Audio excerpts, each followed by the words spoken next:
Praise the lord. దేవుడికి మహిమ కలుగును గాక.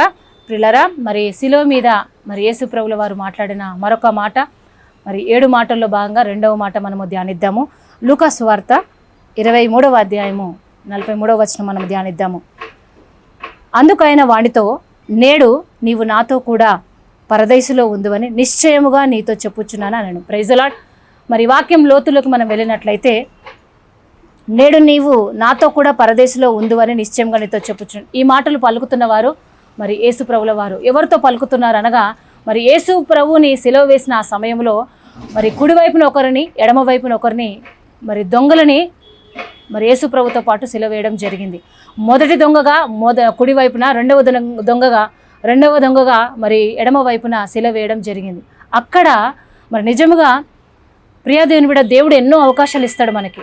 కానీ చాలాసార్లు బుద్ధిహీనతతో మనము ఆ అవకాశాలను పోగొట్టుకుంటాం.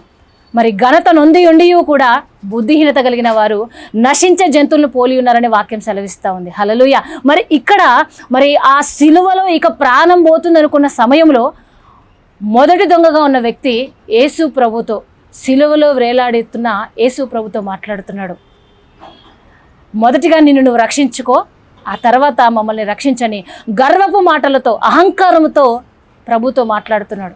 నువ్వు నిజంగా దేవుడు అయితే మొదటిగా నిన్ను నువ్వు రక్షించుకో, ఆ తర్వాత మమ్మల్ని రక్షించని ఆయన యొక్క వ్యర్థమైన మాటలు పలుకుతున్నాడు. ప్రియదేవుని బిడ్డ, నాశనానికి ముందు గర్వము నడుచును, పడిపోవడానికి ముందు అహంకారమైన మనసు నడుచునని వాక్యం సెలవిస్తుంది. నిజానికి ఆ దొంగ మరి నరహత్య చేసి ఉండొచ్చు, తర్వాత దొంగతనాలు చేసి ఉండొచ్చు.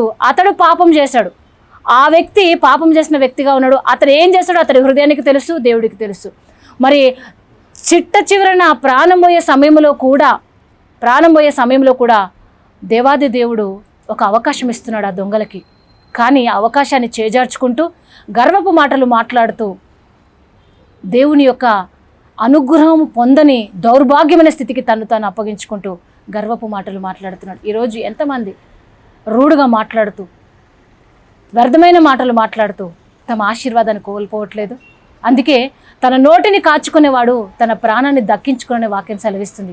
మరి ఆ సిలువలో ఇక క్షణాల్లో ప్రాణం పోతుంది అనుకున్న సమయంలో కూడా ఆ మొదటి దొంగగా ఉన్న వ్యక్తి తన యొక్క అవకాశాన్ని చేజార్చుకుంటున్న మరి పరిస్థితిని మనం క్లియర్గా అర్థం చేసుకోవచ్చు. ఎందుకంటే దేవుణ్ణి ధిక్కరిస్తూ, దేవుడని నమ్మలేదు కాబట్టి వెక్కిరింతగా మాట్లాడుతూ, నిన్ను నువ్వు రక్షించుకొని తర్వాత నన్ను రక్షించని మరి అక్కడ మాట్లాడడం జరుగుతుంది. ఈరోజు నీ నోటితో ఎన్నెన్ని ఆటంకాలు తెచ్చుకుంటున్నావు, ఎదుటివారిని గాయపరుస్తున్నావు కదా. నీ వ్యర్థమైన మాటలు ఎదుటివారి హృదయాన్ని పొడవబడట్లేవా? వారు ఎంతగా గాయపడుతున్నారు. నీ హృదయాన్ని చూస్తున్న దేవుడు వారి హృదయాన్ని కూడా చూస్తున్నాడు కదా. నీ హృదయము దేవుని ఆలయమే ఉన్నదని నువ్వు ఎరగవాని ప్రభు అంటున్నాడు. ప్రియా దేవుని బిడ్డ, మరి నీ హృదయము దేవుని ఆలయమై ఉన్నప్పుడు అవతల వారి హృదయం కూడా దేవుడి ఆలయమే కదా. ఒక మాట మర్చిపోవద్దు ఎప్పటికైనా.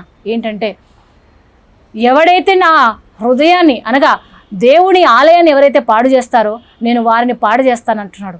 మరి ఈరోజు నువ్వు ప్రార్థన పరురాలువై ఉండొచ్చు, ప్రార్థన పరుడివై ఉండొచ్చు, చక్కగా పాటలు పాడే వ్యక్తివై ఉండొచ్చు, చక్కగా దేవుని వాక్యాన్ని, వర్తమానాలను అందించే వ్యక్తివై ఉండొచ్చు. కానీ నువ్వు ఎన్ని వర్తమానాలు అందించినా, నువ్వు ఎంతగా దేవుళ్ళో ఉంటున్నాను అనుకుంటున్నా, నీ ప్రవర్తనలో మార్పు లేకపోతే ప్రియా దేవుని బిడ్డ, నీ అవకాశాన్ని చేజార్చుకున్నట్లే, దేవుడు ఇవ్వబోయే ఉన్నతమైన ఆశీర్వాదాన్ని చేజార్చుకున్నట్లే. ఆస్తులు, అందంలో అన్ని రకాలుగా బాగున్నప్పుడు గర్వంతో, అహంకారంతో నువ్వు విరవిగిన పరిస్థితి ఎక్కడ టోటల్గా కొలాప్స్ అయిపోయినప్పుడు నీ ఆశీర్వాదము కోల్పోయిన పరిస్థితే కదా. ఈరోజు దేవుడు నీతో మాట్లాడుతున్నాడు.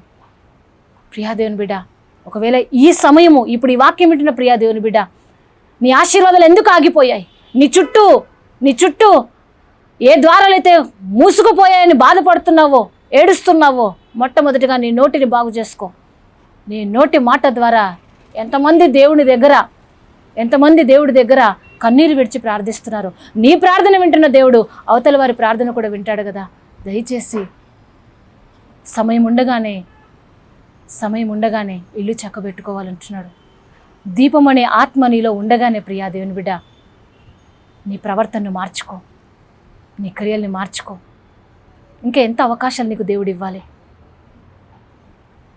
సిలువ మీద వేలాడుతున్న సమయంలో ఆ మొదటి దొంగ అంటున్నాడు, నిన్ను నువ్వు రక్షించుకొని తర్వాత నన్ను రక్షించన్నాడు. మరి పై వచనంలో మనం చదివినట్లయితే ఆ పక్కన కుడి పక్కన ఉన్న వ్యక్తి అంటున్నాడు, మరొక దొంగ మొదటి దొంగతో మాట్లాడుతూ, నువ్వు తప్పు చేస్తావు, మనం తప్పు చేస్తాము, ఈ శిలువ మరణానికి మనము అర్హులము, ఈ ఫలానికి మనము అర్హులము, కానీ ఆయన దైవ కుమారుడై ఉన్నాడు, హల్లెలూయా, ఆయన దేవుడై ఉన్నాడు, ఇది ఆయనకు తగదు అని చెప్పి అతన్ని గద్దించాడు. ప్రియాదేవుని బిడ్డ, కొన్నిసార్లు ఎదుటి వ్యక్తి తప్పిదాలు చేస్తున్నప్పుడు, తప్పిదంగా మాట్లాడుతున్నప్పుడు, అవతలి వ్యక్తిని మరి దూషిస్తున్నప్పుడు ఈ ప్రక్కనున్న వ్యక్తి చూస్తూ ఊరుకుంటారు, కానీ మరి ఇన్వాల్వ్ అవ్వరు. నాకెందుకు వచ్చిన గొడవ, నాకెందుకు వచ్చిన బాధ అని ప్రక్కన ఉంటారు.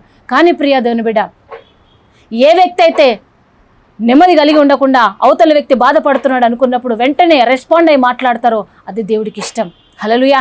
అందుకే సమాధానపరచువారు దేవుని కుమారులు అనబడతారంట. Praise the lord. మరి ఈరోజు నువ్వు మౌనంగా ఉంటున్నావా? ఇక్కడున్న దొంగ ఏమంటున్నాడంటే మొదటి దొంగని గద్దిస్తూ ఉన్నాడు. మొదటి దొంగని గద్దిస్తూ నువ్వు ఊరుకో అని చెప్తూ, ఆయనకు ఇది తగదని చెప్తూ అప్పుడు యేసేతో మాట్లాడుతున్న మాట, దేవా నువ్వు పరలోకంకి వెళ్ళినప్పుడు ఒక్కసారి నన్ను జ్ఞాపకం చేసుకోవా. తగ్గింపు. Praise the lord. తను తగ్గించుకునేవాడు హెచ్చించబడతాడు. ఈరోజు నీకు రోజు హెచ్చించుకుంటున్నావా? జాగ్రత్త, తగ్గించబడతావు. నువ్వు తగ్గించుకున్నట్లయితే ఉన్నతంగా ఆశీర్వదించబడతావు. కాబట్టి నేను దేవుడికి అప్పగించుకో. అప్పుడు యేసు ప్రభువు ఆ రెండవ వ్యక్తితో, కుడివైపున సిలువేయబడిన వ్యక్తితో, ఆ మంచి దొంగగా అంటే మంచి మాటలు అక్కడ పలుకుతున్నాడు కాబట్టి మనం అతనికి ఇస్తున్న ఒక మంచి బిరుదు మంచివాడు, హల్లెలూయా. ఈరోజు నీ మాటలను బట్టే నువ్వు మంచివాడవా చెడ్డవాడవా అని తీర్పు కలిగి ఉంటావు, జాగ్రత్త. మరి ఇక్కడున్న వ్యక్తితో ప్రభు అంటున్నాడు, నేడు నీవు నాతో కూడా పరదేశంలో ఉందవు. Praise the lord. ప్రియాదేవుని బిడ్డ, మరి దేవుడు మాట్లాడుతున్నాడు, నీతో మాట్లాడుతున్నాడు. ఏవి నీలో నుంచి తీసి పారేయాలో తీసి పారేయి, పాత్రగా తయారవుతావు. దేవుడిని ఆశీర్వదించును గాక. ఆమెన్. Praise the lord.